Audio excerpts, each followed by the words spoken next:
उन पर हम संदेह करें? मति मारी गई है लोगों की, बुद्धि भ्रष्ट हो गई है। हाँ, गोपियों का परम वैराग्य था। केवल वैराग्य नहीं, भगवान से मिलने की परम उत्कंठा भी थी गोपियों के भीतर। पा गई, छोड़ने का मन नहीं करता। कन्हैया उपदेश कर रहे हैं, पति की सेवा कर लो, पति भगवान है। अच्छा, यहां भगवान जो कह रहे हैं वो हम सबके लिए ठीक कह रहे हैं। हम साधारण प्राणियों के लिए ना ये बात ठीक है, आज के युग के हिसाब से ये बात अच्छी। कौन सी बात? कि नारी को अपने पति में ही मन लगाना चाहिए। एक बात बताऊं, गोपियां बहुत बड़ी पतिव्रता थीं। पति की सेवा का फल ही तो भगवत प्राप्ति है। क्या है? मजदूर मजदूरी करता है 8 घंटे 10 घंटे, उस मजदूरी का फल क्या है? 500 रुपए 300 रुपए जो उसका निर्धारित था। आपने कहा मजदूर से, भाई 500 रुपए दूंगा, काम करोगे? हाँ हाँ करूंगा।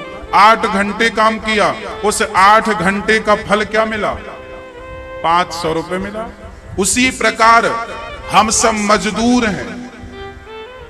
मजदूरी करो, पति की सेवा करना तुम्हारी मजदूरी है, मजबूरी नहीं, मजदूरी।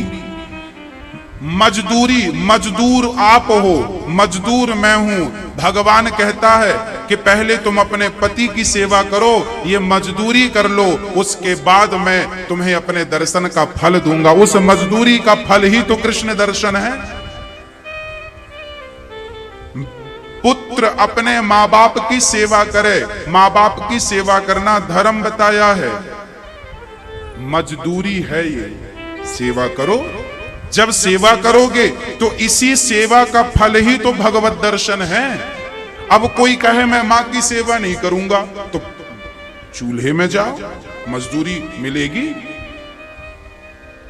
अब कोई काम ना करे, नहीं साहब पैसे दे दो, 500 रुपए, काम नहीं करूंगा। आप दोगे? काम कर 8 घंटे, फिर 500 दूंगा मजदूरी। भगवान कहते हैं पहले माँ की सेवा कर, बाप की सेवा कर, पति की सेवा कर, अपने कर्तव्यों का पालन कर। यदि तूने ठीक ठीक से अपनी मजदूरी की, तब फिर मेरे दर्शन का तू अधिकारी बन जाएगा। अब हम लोग क्या करते हैं? अपने कर्तव्यों को नहीं करते, अपने कर्मों का निर्वहन नहीं करते, और बस भगवान के पीछे भागते। भगवान भगवान कहां मिलेगा? भगवान जंगल में मिल जाएंगे। अच्छी पतिव्रता बन जाओ, सच्ची पतिव्रता बन जाओ, भगवान तुम्हें मिलेंगे। समझ रहे हो ना मेरी बात मेरी मैया? संसार का काम मजदूरी है, उस मजदूरी का फल क्या है? अच्छा, मजदूर को भी मजदूरी ईमानदारी से करनी होती है। कुछ मजदूर ऐसे होते हैं कि मालिक गया तो बैठ जाते हैं, काम चोरी। और जो मजदूर काम करते ही रहते हैं, मालिक ने देखा ये तो बहुत काम कर रहा है, तब मालिक खुश होकर 500 की जगह 600 भी दे देता, खुशी से। हाँ, जब आप अपने कर्तव्यों का निर्वहन बहुत ईमानदारी से करेंगे, सत्य के मार्ग पर चलेंगे, तो भगवान हमें अधिक मजदूरी देंगे, अर्थात समय के पहले ही हमें मिल जाएंगे। जैसे ध्रुव जी को मिल गए, प्रहलाद जी को मिल गए। तुम मजदूरी मत छोड़ना। हम सब कौन हैं? मजदूर हैं। मजदूरी करना हमारा कर्तव्य है, उसी का प्रतिफल गोविंद के दर्शन है। बस गोपियां बहुत बड़ी पतिव्रता थी, उस पतिव्रता का निर्वहन किया, तब भगवान बुलाए अब छोड़ के आ जाओ, अब तो मैं मिल गया, तुम्हारी मजदूरी मिल गई, आओ आओ। तब गोपियों को बुलाया, स्वागतम वो महाभाग प्रियम किम करवाणि वः ब्रजस्या नामयं कश्चित् ब्रूता गमन कारणम। आओ पतिव्रता बन जाओ, पति के पास जाओ। अब भगवान ने उपदेश कर दिया, इसलिए हम सभी को अपने अपने पति की सेवा, अपने अपने मां की सेवा, अपने अपने कर्तव्यों का पालन करना होगा। नारी का कर्तव्य है पति की सेवा। पति को कैसे सेवा करे? भगवान जानकर, ये मेरा पति नहीं भगवान है। जब भगवान मानकर सेवा करोगे तो पति की सेवा से ही तुम्हें एक ना एक दिन भगवान मिल जाएंगे। कोई बात नहीं, पति की सेवा ना कर पाए कोई बात नहीं, सबकी सेवा कर लो, सब में भगवान को देख लो, सब में भगवान का दर्शन। बिन परमेश्वर सूना मन, इसका मन स्थिर नहीं है। भगवान की कृपा से आप वंचित हो जाएंगे। बिन परमेश्वर सूना मंदिर, बिंदिया बिना लिलार सूना, पति बिना संसार।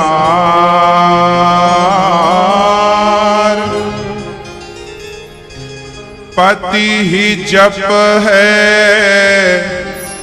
पति ही तप है, पति ही है करतार।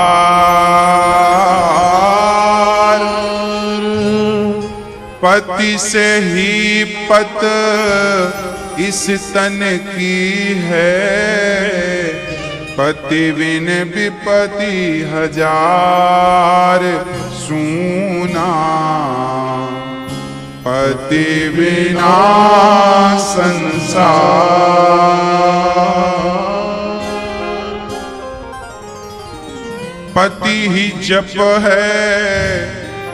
नारी को चाहिए कि नारी पति को ही जप मान ले, पति की सेवा को ही तपस्या मान ले, पति की आज्ञा को ही भगवान की आज्ञा मान ले, और समर्पण करो तो पूरा कर दो, है ना? पूरा जो काम करो 100% करो, मन लगा कर करो। एक साधे सब सधे, एक पतिव्रत रहे जगत में, सब व्रत हैं बेकार।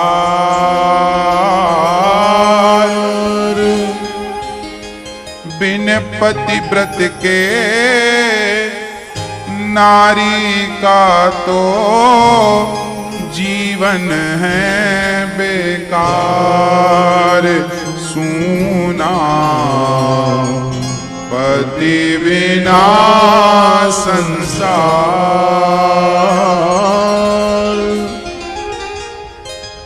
नारी एक पति के सिवा यहां वहां ना देखे, अच्छी सच्ची पतिव्रता बन जाए। जब नारी पतिव्रत रखेगी तो उसके जीवन के सारे व्रत व्यर्थ हैं। अब आप पतिव्रता नहीं हैं और सोमवार का व्रत, गुरुवार का व्रत, मंगलवार का व्रत, ये व्रत वो व्रत, सारे व्रत कर लिए, सारा व्रत कर लिया, पर पतिव्रता ना बन सकी तो सारे व्रत बेकार। पति ही ब्रह्मा पति ही विष्णु पति नरवदाधार।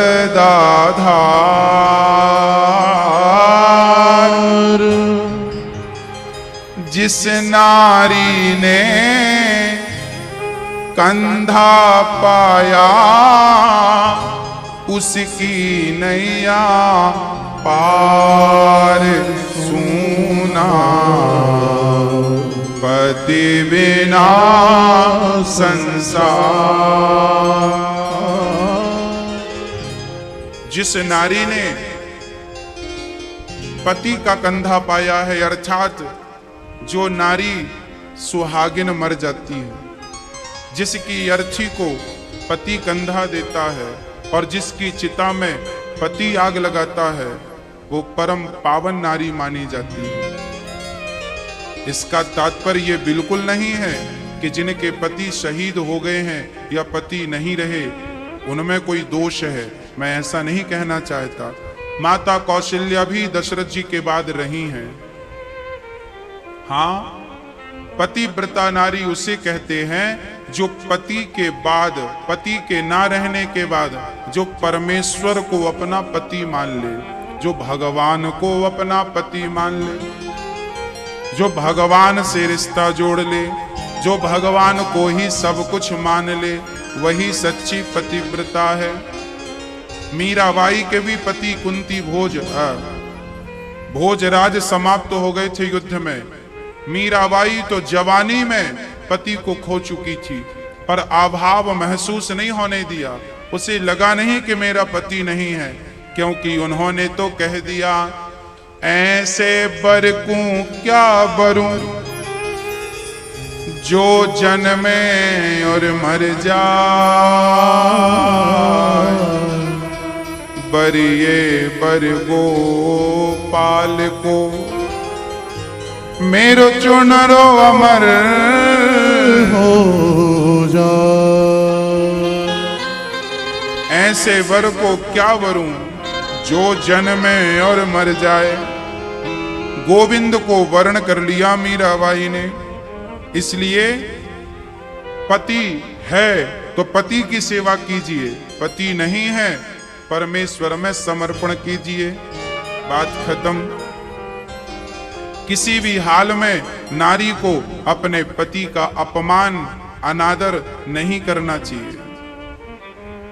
हर हाल में पत्नी को पति की सेवा करना चाहिए।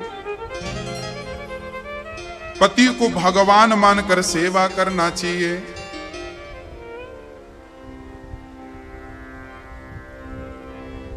हर हाल में पति को भगवान जानो, पति को भगवान मानो।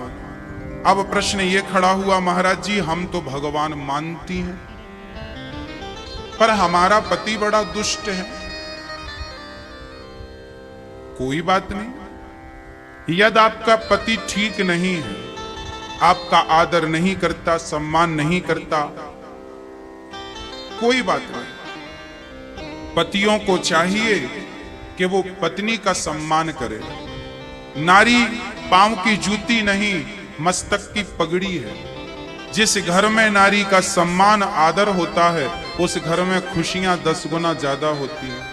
इसलिए नारी गाड़ी के 2 पहिए में एक पहिया यदि पुरुष है तो एक पहिया नारी है।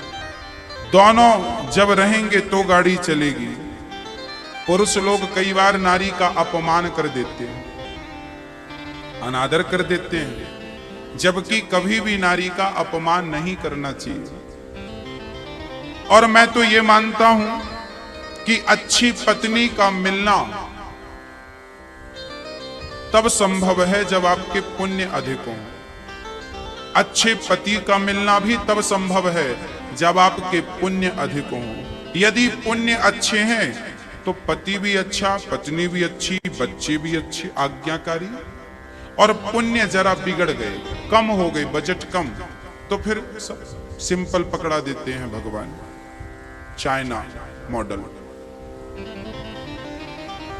पत्नी झोला उठाई चली गई, कहां जा रही हो? मायके। ये सब चाइना मॉडल है, बात बात पर बिगड़ जाते हैं। वो कई बार तो ऐसे बिगड़ते हैं सुधरती नहीं, मतलब चाइना का सामान बिगड़ जाए तो उसका कोई इलाज नहीं है, वो बिगड़ ही जाएगा। कई पति ऐसे हैं, शराब पी के आए, पत्नी के गाल पे 2-4 जमाया, बाल पकड़ के दीवार पे पटक दिया, मारा। हाँ, ये कौन लोग हैं? कहते हैं ओला, जब ओले गिरते हैं ना तो ओला स्वयं भी नष्ट होता है और फसल को भी नष्ट करता है। इस सृष्टि में सबसे दुष्ट कोई है, ओला है। ओला बरसते ना, ओला, ओले, वो स्वयं तो नष्ट होता है, फसल को भी नष्ट करता है। बस कुछ लोग संसार में इतने दुष्ट होते हैं ओले की तरह कि स्वयं भी परेशान रहते हैं और अपने परिवार को भी परेशान करते हैं। आप यदि जीवन में आपको गलत पति मिल गया, गलत पत्नी मिल गई, गलत बच्चे मिल गए, कोई बात नहीं, समाधान फिर भी आपके पास है। क्या समाधान है? समाधान है, मैंने कथा में एक दिन आपसे कहा था कि जीवन में जब कोई समस्या आए तो समस्या में उलझ ना जाना, बल्कि समस्या से समाधान की तरफ जाने का विचार करना। यदि समाधान की तरफ आपने विचार किया तो संसार में ऐसी कोई समस्या नहीं है जिसका समाधान ना हो, कोई ऐसी बीमारी नहीं है जिसका इलाज ना हो। हाँ, हम इलाज तक पहुंच नहीं पाते, समाधान तो है, हम पहुंच नहीं पाए। बस भक्तों, पति बुरा है, पत्नी बुरी है, बच्चे बुरे हैं, परेशान ना होइए, समाधान है। क्या समाधान है? समाधान समझ लो कि भगवान, हमने कोई पाप किया होगा तब हमें मारने वाला पति या मारने वाली पत्नी मिली है, कोई बात नहीं, सहन करना। मैंने एक दिन कथा में यह भी कहा था, हमें सहनशील होना चाहिए। सहते रहो, सहते रहो। कब तक सहेंगे महाराज जी, कब तक सहेंगे? एक मैया का फोन आ गया मेरे पास, 55-60 साल की मैया थी। बोले गुरुजी, हम अपने पति से तलाक लेना चाह रहे हैं। उम्र कितनी है? 55 साल, लगभग 60 वर्ष। अब 60 साल की उम्र में हमने पूछा, मैया तलाक क्यों लेना? महाराज जी बहुत परेशान करता, शराब पीता पति, मारता भी है बुढ़ापे में, अब सहा नहीं जाता। हमने कहा इतना तो सह लिया, अब बची कितनी? कितनी बची? 60 साल की तो हो गई, 10 साल, ज्यादा से ज्यादा 20 साल। तो काहे कलंक लेना चाहती हो माथे पर? तलाक क्यों लेना चाहती हो? अरे इतनी गुजार ली है, थोड़ी और गुजार लो। जीवन में समझौता करना पड़ेगा, नहीं करोगे तो कहीं गति नहीं है। चलो, हमने उससे कहा कि चलो तलाक भी मिल जाएगा, तो क्या गारंटी कि तुम्हें सुख मिल जाएगा? कौन देगा इसकी गारंटी इस उम्र में? इसलिए माना कि नीम कड़वी है पर सामने है, हमें बहुत भूख लगी है, खाने को कुछ नहीं मिल रहा है, केवल नीम के पत्ते रखे हैं, क्या करेंगे? पेट भरना है, खाओ, नहीं खवेगा, छी बहुत बहुत कड़वा, कोई बात नहीं, कड़वा तो है पर खाना पड़ेगा, ऑप्शन नहीं है ना दूसरा। हाँ, ऑप्शन नहीं है, खा लो, और खावस मत लो, इसको खाने की आदत बना लो, क्योंकि यही खाना है। अच्छा, हमें परेशानी तब तक होती है जब तक आदत नहीं होती। यदि हमें दुखों को सहने की आदत हो जाए ना, तो वो दुख भी सुख जैसे लगने लगते हैं। हमें आदत नहीं है, हमारी आदत हो गई है मीठा मीठा खाने की, कड़वा मिलता है थूक कर देते हैं। हम तो कहते हैं आदत बना लो अपमान सहने की। महाराज जी पति बहुत अपमान करता। अच्छा, स्त्रियों की शिकायत क्या है? स्त्रियों की शिकायत है, गुरुजी हमारा पति हमें गाली दे तो चलता है, हमारे बाप को गाली देता, कैसे सहन कर ले? हमारी मां को गाली देता, कैसे सहन कर ले? स्त्रियों की समस्या यही है, पति पत्नी के झगड़े में यही होता है। महिला कहती है, स्त्री कहती है, हमारे पति ने हमारी मां को क्यों गाली दी? वो भी भिड़ जाती है, मेरी मां को मत बोलना, मेरे बाप को मत बोलना। अरे मेरी बहनों, मेरी मां, आप कुछ भूल रही हो, थोड़ा रिवर्स आओ पीछे। क्या भूल रही हो? मंडप के नीचे आपके पिता ने, आपकी मां ने आपका कन्यादान कर दिया है, और अब आपकी मां वो नहीं है। आपकी मां अब सासू मां बन गई, आपकी मां अब आपके पिता अब ससुर जी बन गए। यदि आपके पति आपको गाली देते हैं तो वो गाली आपके ही सास ससुर को लगेगी, आपके माँ बाप को नहीं लगेगी, क्योंकि उन्होंने तो दान कर दिया। ये वस्तु मैंने दान कर दिया, आपको दे दी, अब इसके बाद आप इसे गंगा जी में डाल दो या गंदे नाले में डाल दो, आपकी वस्तु, मैंने तो दान कर दी। लड़की के माँ बाप ने तो कन्यादान कर दिया। अब जो गालियां मिल रही हैं, वो लड़का जो देता है गाली आपकी माँ को, आपके पिता को, वो गाली एक्चुअली वो अपने माँ बाप को दे रहा है, क्योंकि अब आपके माँ बाप उसके माँ बाप। आप लोग इतना समझ जाओ तो सारे झगड़े समाप्त हो जाए, पर इतनी सी बात समझ में नहीं आती। मेरे माँ बाप को गाली दी, मेरे माँ बाप। 100 में से 70% झगड़े केवल इसी बात के हैं कि मेरे माँ बाप को गाली देता है। सहन नहीं होती भाई, सहना पड़ेगा। स्त्री को भी सहन करना पड़ता है, पुरुषों को भी सहन करना पड़ता है। सच कहूं तो जिंदगी का दूसरा नाम सहनशीलता ही है। पूरी जिंदगी आदमी सहता है। पेट में आया मां के तो मां के पेट का कष्ट सहा, बाहर निकला तो बाहर निकलते समय बच्चे को जितना प्रसव का कष्ट मां को होता है, उससे 10 गुना तो बच्चों को होता है। सहन, पेट में रहा तो सहन करना पड़ा। छोटे छोटे कीड़े नोच नोच के खाते हैं, इसलिए बच्चा पैदा होता है तो उसका पूरा शरीर लाल होता है, उसकी पीठ लाल होती है, कीड़े खाते हैं ना, बड़ा कष्ट। पैदा हुआ तो कष्ट, छोटा सा है, पड़ा है, सीधा पड़ा, करवट भी नहीं ले सकता, वहीं मलमूत्र कर लिया, वहीं पे मां ने देर लगाई तो मलमूत्र में ही पड़ा है। ये कष्ट नहीं है, ये कष्ट।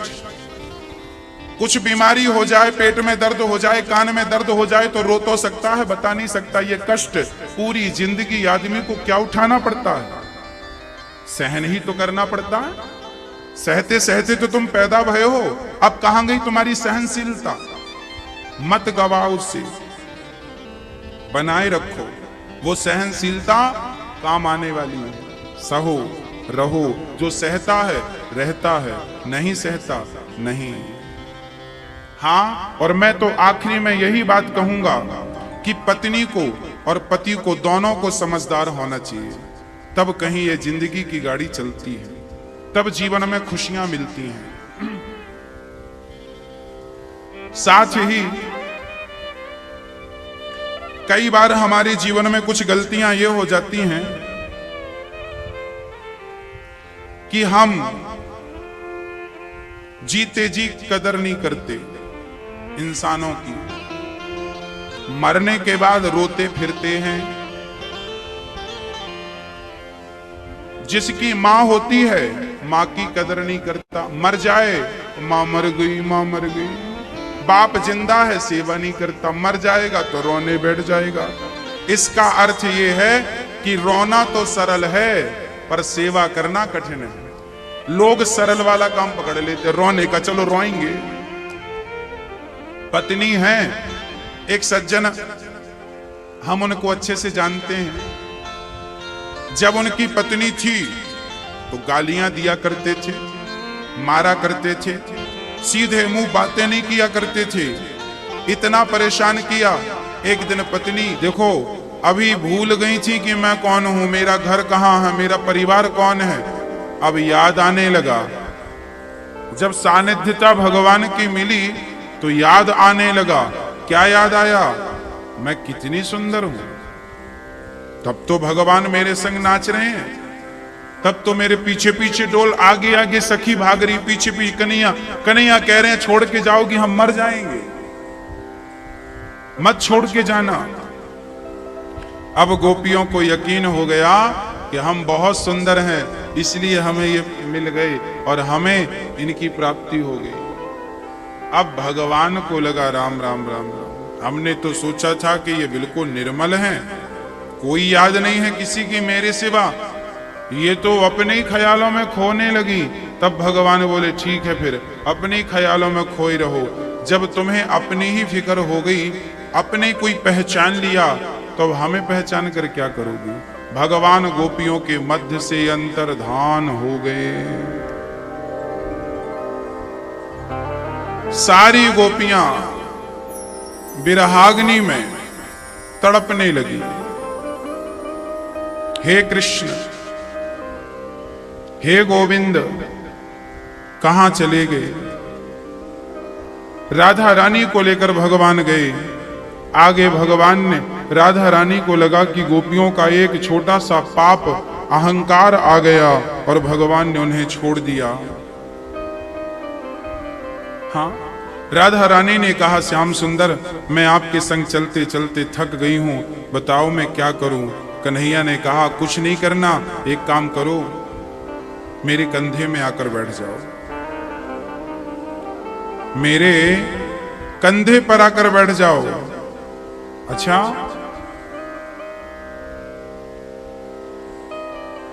जैसी श्री राधा रानी कंधे पर बैठने लगी, भगवान श्री राधा रानी को छोड़कर चले गए।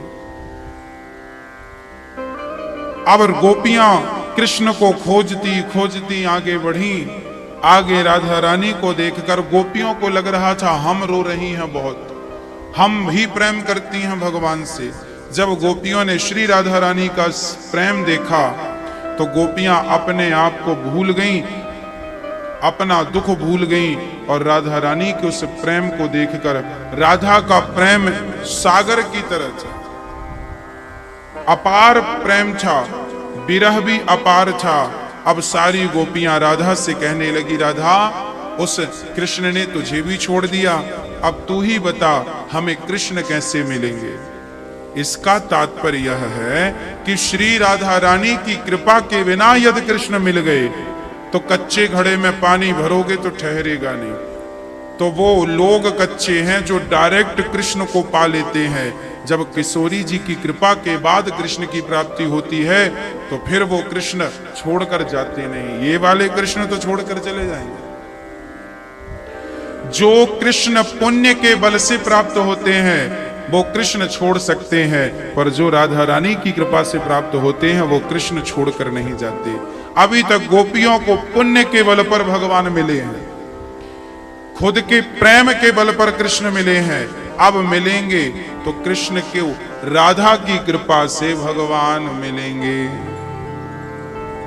सारी गोपियां कृष्ण कृष्ण पुकारने लगी और कृष्ण को पुकारती हुई कहने लगी, हे गोविंद,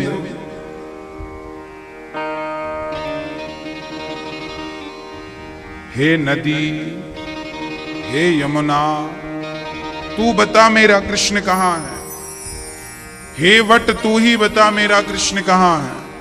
हे तुलसी, तू ही बता। एक सखी कहती है, तुलसी से क्या पूछती हो, ये तो हमारी सौतन है। हे मनमोहन, कहाँ चले गए। क्या हमने कोई पाप कर दिया, क्या हमने कोई अपराध कर दिया। यदि अपराधी हूं तो हे नाथ, मेरे अपराधों को क्षमा कर दो और मुझे छोड़कर मत जाओ। हाँ, ऐसे तम करे तूने सितम कर दिया, प्यार के बदले तूने जख्म दे दिया। ऐसे तम गरिए तूने क्या कर दिया। ऐसी मालूम तेरी जो होती हमें, अपने दिल में न हरगिज बसाती तुम्हें। मैंने अनजान में जान गम पी लिया, प्यार के बदले तूने गम दे दिया। ऐसे सितम करे तूने, सितम कर दिया। कब आएगा मेरा सांवरिया, कब आएगा मेरा सांवरिया। थक गए नैना मेरे रसता निहार के, झूठे हुए सारे वादे कान्हा तेरे प्यार के। कब तक बहलाओगे, कब तक तड़पाओगे मेरे आंसू पहुंच कर, मुझे अपना बनाओगे। कब आएगा मेरा सांवरिया, कब आएगा मेरा सांवरिया। बनो ना कठोर कान्हा, दया से भी काम लो। आकर कन्हैया मेरा दामन तो थाम लो। जीवन बन जाएगा मेरा कान्हा आएगा, मेरे आंसू पहुंच गए त्रिबांधवा। हमने पति को, परिवार को, सब कुछ त्याग दिया गोविंद, आप हमें छोड़कर चले गए। कहां जाएं हम आपके अतिरिक्त। हे गोविंद, जब गोपियों के भीतर प्रबल उत्कंठा जागी, नहीं आओगे कोई बात नहीं, मत आओ, जीता हुआ पाओगे नहीं। नहीं आए तो हम नहीं रहेंगी। वो तड़प मछली की तरह गोपियों को आ गई और मछली की तरह कृष्ण के प्रेम में तड़पने लगी। प्राण निकल जाएंगे। जब भक्त की आर्त पुकार भगवान ने सुनी, गोपियों ने कहा गोविंद, इति गोप्यः प्रगायन्त्यः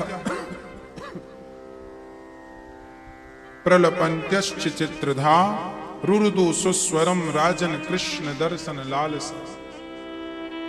जब कृष्ण को पाने की गोपियों के भीतर प्रबल उत्कंठा जागी। कहते हैं जब आग लगती है तो सब कुछ जल जाता। उसी प्रकार जब भगवान को पाने की विरह की आग हृदय में लगती है तो उस आग से भीतर की जितनी दुर्वासनाएं हैं वो नष्ट हो जाती हैं। और जब भीतर की दुर्वासनाएं मिटती हैं तो चित्त शुद्ध होता है और भगवत प्राप्ति हो जाती है। गोपियों का चित्त शुद्ध हो गया और तासा माविर रोग छोरी स्मयमान मुखाम्बुजा पीतांबर धरहस्त्रग्वी साक्षान मनमथ मनमथ। प्रकट हो गए भगवान और गोपियों के मध्य नाचने लगे। गोपियों ने कहा तुम बड़े निर्दयी और बड़े निष्ठुर हो, छोड़कर चले गए। कन्हैया ने कहा गया नहीं, इस प्रेम को बढ़ाने के लिए मैंने ये लीला रची। कन्हैया ने कहा गोपियों, आज मुझे पता चला कि तुम मुझसे कितना प्रेम करती हो। नहीं जाता तो मुझे लगता कि तुम यूं ही प्रेम करती हो, पर आज पता चला कि तुम इतना प्रेम करती हो कि प्रेम में प्राण भी निकल जाए तो तुम देर नहीं लगाओगे। हाँ, प्रबल प्रेम, प्रबल उत्कंठा हम में अभी बहुत कमी है, कच्चापन बहुत है, अभी हम पके नहीं हैं, अभी हमें कृष्ण के अतिरिक्त भी कुछ चीजें चाहिए। इसलिए भगवान ने कहा भी तुम्हारा मन यहीं लगा है, मैं और देता हूं, यहीं तुम रमे रहो। पर गोपियों का मन किसी भी हाल में कहीं नहीं लगा। जब नहीं लगा, मछली की तरह तड़प गई, प्रकट हो गए भगवान। भगवान गोपियों के मध्य प्रकट भये, रास रचाया। गोपियों ने आज भी गोपियां श्री कृष्ण के साथ निधि वन में, मधुवन में, वंशी वट में आज भी भगवान गोपियों संग रास रचा रहे, आज भी लीलाएं चल रही हैं। हाँ,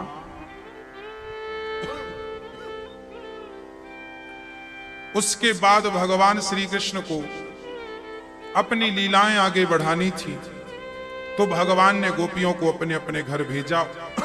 ये संत ही गोपियां थी जन्म जन्म की।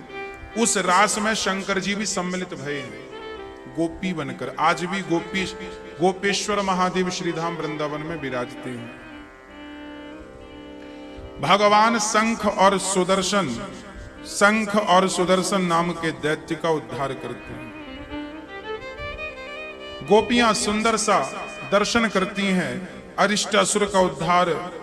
फिर नारद जी कंस से कहते हैं, तुम्हें मारने वाला कृष्ण बड़ा हो रहा है, तुम ले आओ। ठीक है, कंस ने अक्रूर जी को भेज दिया। अक्रूर जी महाराज चल पड़े कृष्ण को लेने के लिए।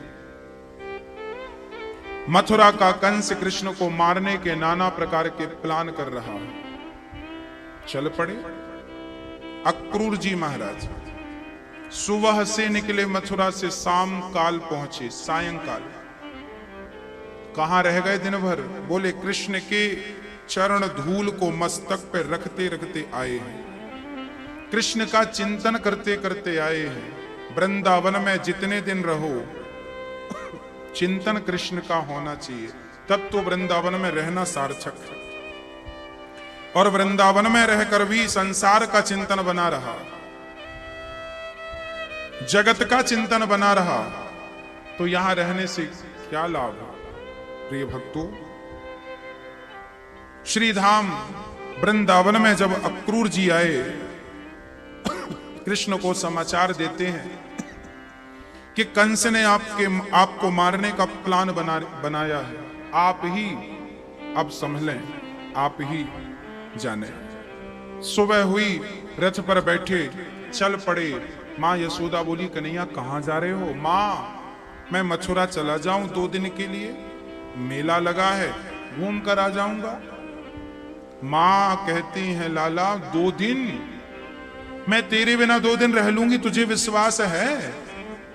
लाला तुझे मेला वेला मत नहीं देखना, मेला में लोग गुम जाते हैं, कहीं तू भी गया और तू भी गुम हो गया तो बेटा मैं तो मर जाऊंगी तेरे बिना। कन्हैया ने बैठकर समझाया, माँ बहुत जल्दी आ जाऊंगा, बस 2 दिन की आज्ञा दे, 2 दिन रहूंगा, देखूंगा, आ जाऊंगा। रात भर में खबर फैल गई गोपियों तक कि कृष्ण सुबह चले जाएंगे। अब सारी गोपियां सोई नहीं, पूरी रात कृष्ण का चिंतन करती रहीं। गोपियां आपस में बात, क्या कृष्ण सचमुच हमें छोड़कर चले जाएंगे? क्या सचमुच हमें छोड़कर चले जाएंगे? एक सखी बोली, नहीं वो तो मजाक कर रहे हैं, वो हमारे बिना रह पाएंगे? क्या विश्वास है गोपियों का? पूरी रात कृष्ण की चर्चा, पूरी रात। सुबह हुई, भगवान ने माँ को बाबा को प्रणाम किया, रथ पर बैठकर जाने लगे। तब यशोदा ने नंद बाबा से कहा, देखो कन्हैया अकेला जा रहा, आप चले जाओ और याद से 2 दिन बाद मेरे लाला को वापस लेकर आना। इस जिम्मेदारी के साथ माँ यशोदा ने नंद बाबा को संग भेजा। और जैसे ही रथ अभी 4 कदम आगे बढ़ा, मैया दौड़ पड़ी, कन्हैया मक्खन लगाकर रोटी में ले आई और दे दिया, लो कन्हैया ये रोटी खा लो। रास्ते के लिए रोटी रख दी। मैया मुझे भूख नहीं है, पर तू देती है ना, खाता हूं। एक रोटी बलराम को, एक रोटी श्री कृष्ण को दिया और कृष्ण बलदाऊ खाने लगे। मां यशोदा बार बार कह रही है, कन्हैया क्या बिना गए तेरा काम नहीं हो सकता? मैया जाना ही पड़ेगा, काम है, मुझे देखना है मेला कैसे लगता। बहाना मेला का। सच कहूं तो जैसे मथुरा के मेले में कृष्ण कहीं खो गए यशोदा के लिए, ऐसे ही हम सभी इस संसार के मेले में आए हैं और हमारा कन्हैया भी इस मेले में कहीं खो गया। जैसे यशोदा पुकारती है उसे रो रो करके, हाँ बस हमें भी वही तरीका अपनाना होगा। हाँ हमें भी वही तरीका। सारी गोपियां रथ के सामने खड़ी हो गईं। क्या कहने लगी? मुझे छोड़ के मत जाओ, मुझे छोड़ के मत जाओ। गोपियां कहने लगी, गोविंद मुझे छोड़कर मत जाओ, तुम्हारे बिना कैसे जी लगेगा। यदि जा रहे हो तो रथ को हमारे ऊपर से ले जाओ, ऊपर से। अर्थात गोपियां कहती हैं, कन्हैया तेरे बिना क्या जीना, तेरे बिना भी जिंदगी होती है, हमें वो जिंदगी चाहिए ही नहीं जो तेरे बिना जिंदगी हो, नहीं चाहिए। जिएंगी तो तेरे साथ, रहेंगी तो तेरे साथ। कन्हैया बहुत समझाते हैं, राधा को बिठाते हैं, बांसुरी देते हैं, बोले मैं इस बंसी के रूप में तुम्हारे संग रहूंगा, बस मुझे जाने की आज्ञा 2 दिन के लिए दे दो। गोपियों को समझाया मेरे आने का उद्देश्य क्या है, तुम कौन हो, बहुत समझाया, पर प्रेमी को समझाना बड़ा कठिन। अरे कोई धन के लिए रोए तो उसे समझाया जा सकता, कोई पद प्रतिष्ठा के लिए रोए तो समझाया जा सकता है, कोई मरे हुए आदमी के लिए रोए तो समझाया जा सकता है, पर कोई भगवान के लिए रोए कौन समझाए भाई? कैसे समझाएगा? भगवान भी नहीं समझा सके। अब गोपियां रथ के सामने रथ को पकड़कर खड़ी हो गई। जा रहे हो, हमें भी संग ले जाओ, हमें भी अपने साथ ले जाओ। अब सारी गोपियां जब ये जिद करने लगी कि हमें भी अपने साथ ले जाओ, तब श्याम सुंदर चक्कर में पड़ गए। अब क्या करें? अब कैसे इन्हें समझाएं, कैसे इन्हें बताएं? तब कन्हैया ने कहा, देखो 2 दिन बाद मैं तुम्हें वचन देता हूं, वादा करता हूं, बस 2 दिन बाद लौट करके आ जाऊंगा। तब गोपियां कहती हैं, थोड़ी देर तो रुक जाओ, थोड़ी देर रुक जाओ। कन्हैया नहीं रुके, रथ को आगे बढ़ाया और श्याम सुंदर को देखती रही, रथ को देखती रही, हाँ, और कहती रही कि ना तो जी भर के देख पाए, ना जी भर के बात कर पाए, बस इच्छा रह गई मिलन की। हाँ, न जी भर के देखा, न कुछ बात की, बड़ी आरज़ू थी मुलाकात की।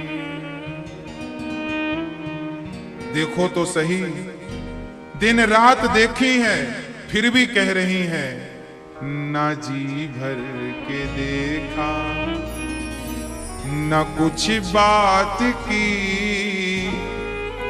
बड़ी आरज़ू थी मुलाकात की।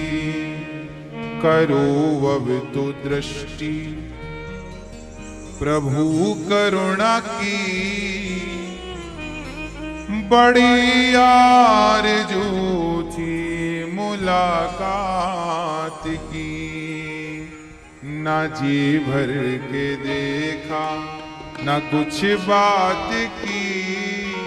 हे गोविंद चले गए, ना तो जी भर देख ही पाए, मतलब इतना देखने के बाद भी वो शिकायत कर रही हैं। हम शिकायत करते हैं जगत की, वो शिकायत कर रही हैं कन्हैया को देखने की। आइए क्या कह रही हैं गोपियां अपने। कोयल की कूकू, पपीहा की पी, बड़ी आरज़ू थी मुलाकात की। न जी भर के देखा, न कुछ बात की, बड़ी आरज़ू थी मुलाकात की।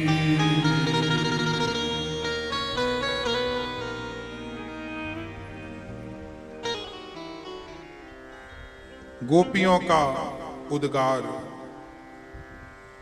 गोपियों की भावना, गोपियों का भाव, गोपियों का प्रेम, ये सारी गोपियां तो प्रेम की सागर हैं और हम संसार के प्राणी इस प्रेम के सिंधु का एक बिंदु भी नहीं बन पाते।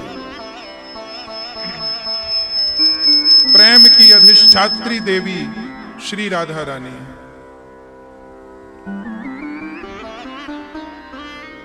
प्रिय भक्तों,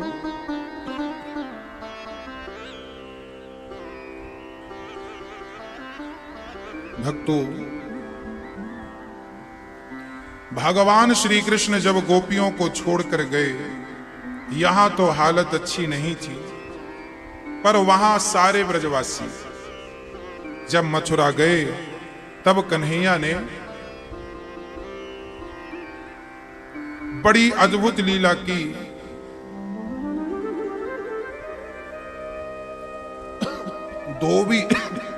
धोबी पर कृपा कर दी। कपड़ा लेकर जा रहा था, भगवान ने कहा मामा जी हमें भी कपड़े दे दो, हम भी पहन लें। धोबी बिगड़ गया, आपको कैसे कपड़े दे दे, तुम्हारे बाप ने पहने ऐसे कपड़े। भगवान बोले लो कपड़े मांगे, बाप तक चला गया, एक थप्पड़ दिया जोर से, इतना जोर का पड़ा कपड़े वाले भैया निपट गए। चलो बस से दर्जी, अब भगवान ने वो कपड़े पहन ली और चल पड़े। पूरा रास्ता साफ, कंस के कपड़े थे। हाँ, पूरा रास्ता साफ। धोबी ने देखा कि ये क्या चल रहा है। भगवान दर्जी के पास गए, दर्जी भैया कपड़े सिल दोगे? दर्जी बोले सिल देंगे। सिल दो। बराबर नाप लेकर सिल दिया। भगवान ने कहा दक्षिणा क्या लोगे? दर्जी ने कहा आपने धोबी भाई साहब को जो दी है हमने देखा है, हमें तो बस आशीर्वाद दो, कोई दक्षिणा नहीं चाहिए। अब आगे चले। कुब्जा नाम की महिला, कुबड़ निकली थी, टेढ़ी सी थी। अब वो कुब्जा भगवान को देख करके, अब भगवान ने कुब्जा को देखा और कुब्जा को देखते ही कहा सुंदरी, ओ सुंदरी।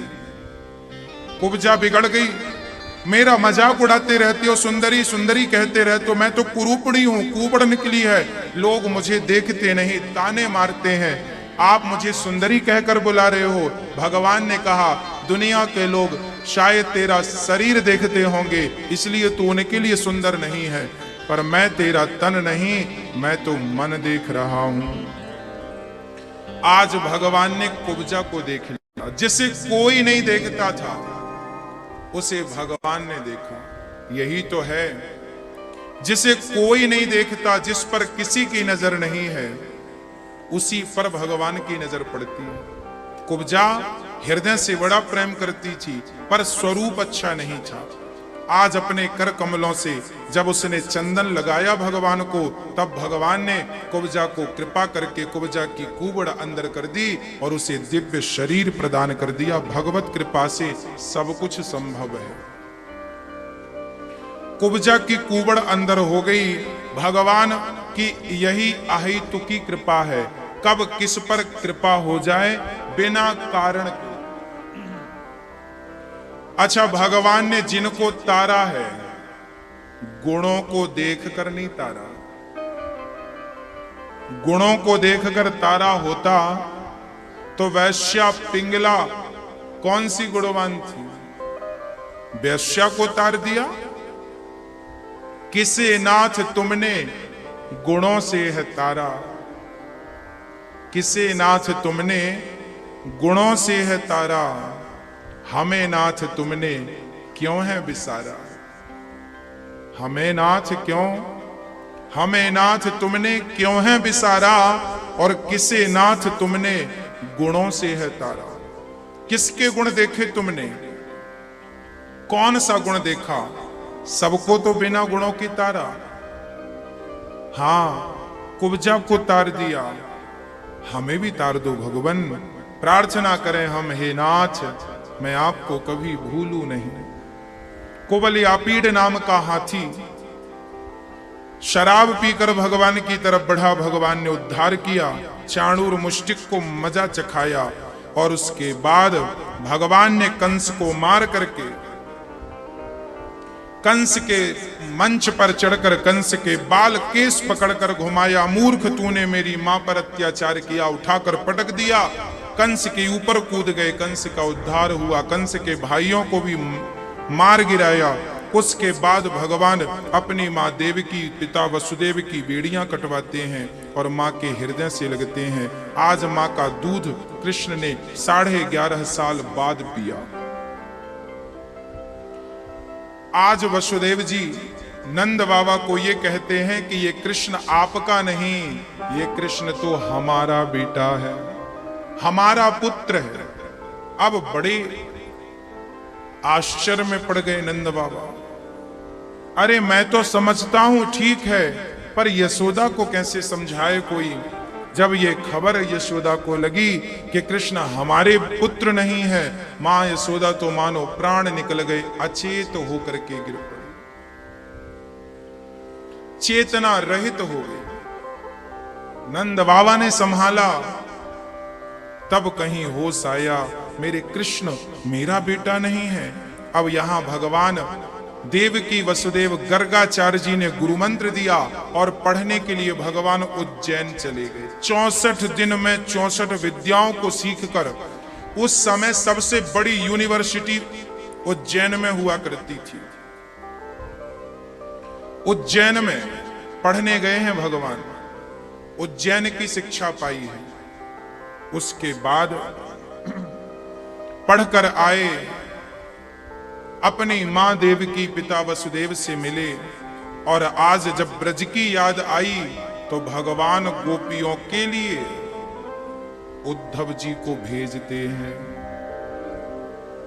कहा घनश्याम ने उद्धव से, वृंदावन जरा जाना, वहां की गोपियों को ज्ञान का कुछ तत्व समझाना। विरह की वेदना में वे सदा बेचैन रहती हैं, तड़प कर आह भरती हैं और रो रो कर ये कहती हैं। गोपियां क्या कहती हैं? है प्रेम जगत में सार, और कुछ सारे नहीं।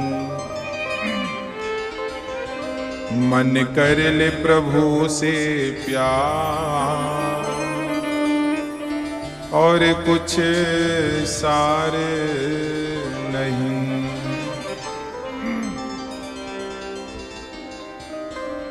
आज भगवान की आंखों में पानी था। उद्धव ने कहा क्यों रो रहे हैं? बोले गोपियों की याद आ रही है, जाकर मेरी गोपियों को समझा दो। कहा घनश्याम ने उद्धव से वृंदावन जरा जाना, वहां की गोपियों को ज्ञान का कुछ तत्व समझाना। कहा उद्धव ने हंसकर मैं अभी जाता हूं वृंदावन, जरा देखूं कि कैसा है कठिन अनुराग का बंधन। है कैसी गोपियां जो ज्ञान बल को कम बताती हैं, निरर्थक लोक लीला का यही गुणगान गाती हैं। चल पड़े उद्धव जी, चले मथुरा से जब कुछ दूर वृंदावन निकट आया, वहीं से प्रेम ने अपना अनोखा रंग दिखलाया। उद्धव जी का दुपट्टा कांटों में उलझ गया। कांटे कहने लगे देखो आए हो वृंदावन तो यहां ज्ञानी बनकर मत रहना, ये प्रेमियों की नगरी है। प्रेम ही बनकर आए तो रह लो, ज्ञानियों की कोई एंट्री नहीं। उद्धव जी वृंदावन पहुंचे, यशोदा मां से भेंट करी। यशोदा मां ने यशोदा मां को उद्धव जी ने ज्ञान देना चाहा, पर मां तो प्रेमी थी, कैसा ज्ञान? प्रेमियों को कोई क्या समझाएगा? तब भगवान उद्धव जी गोपियों के पास आए और गोपियों से कहने लगे। गोपियों ने कहा उद्धव आए हो तो बताओ हमारे लिए क्या संदेशा पहुंचाया है श्री कृष्ण ने? तब कहा संदेशा क्या है? एक चिट्ठी निकाली, उद्धव ने दे दी। गोपियों ने कहा कृष्ण ने चिट्ठी भेजी है। हाँ, चिट्ठी को निकालकर गोपियों ने, एक गोपी ने माथे से लगाया, नेत्रों से लगाया, चिट्ठी को चूम लिया। तब तक दूसरी ने छीन ली तो आधी उसके हाथ रह गई, आधी उसके हाथ चली गई। चिट्ठी के 2 टुकड़े हो गए। फिर तीसरी सखी ने उसे छीन लिया, चौथी ने, पांचवी ने उसे चिट्ठी के टुकड़े टुकड़े कर दिए। उद्धव ने कहा सखियों, अरे चिट्ठी को पढ़ तो लिया होता, क्या लिखा है पहले ही फाड़ दिया। तब गोपियों ने कहा उद्धव जी हमने कृष्ण को पढ़ रखा है, उनकी चिट्ठी पढ़ने की जरूरत नहीं। जिसने कृष्ण को पढ़ रखा हो वो कृष्ण की चिट्ठी क्या पढ़ेगा? तभी श्री गोपियां कृष्ण का चित्र दीवार में बना रही थी। उद्धव ने कहा ये चित्र किसका है? बोले यही तो हमारे प्रियतम का चित्र है। अरे तो इस गोपियों ने कृष्ण के हाथ बनाए, आंख बनाई, पेट बनाया, पांव नहीं बनाए, पांव नहीं बनाए। उद्धव ने कहा ये चित्र किसका है? बोले कृष्ण का। तो पांव क्यों नहीं बनाए, लंगड़ा क्यों कर दिया? गोपियों ने कहा जिसके पांव थे छोड़कर चला गया, अब तो हम इसके तस्वीर के सहारे जिंदा हैं और कहीं पांव बना दिया और ये तस्वीर भी चली गई, छोड़कर कृष्ण चला गया, तुम बेमौत मारी जाएंगी, हम मर जाएंगी, हमारे जीने का कोई अर्थ नहीं। हाँ, सारी गोपियां रोने लगी। देखो तो हमें छोड़कर चला गया कृष्ण। दूसरी समझाने लगी, हाँ आशा रख पगली आएंगे, हरि आएंगे, हरि आएंगे, हरि आएंगे, हरि आएंगे।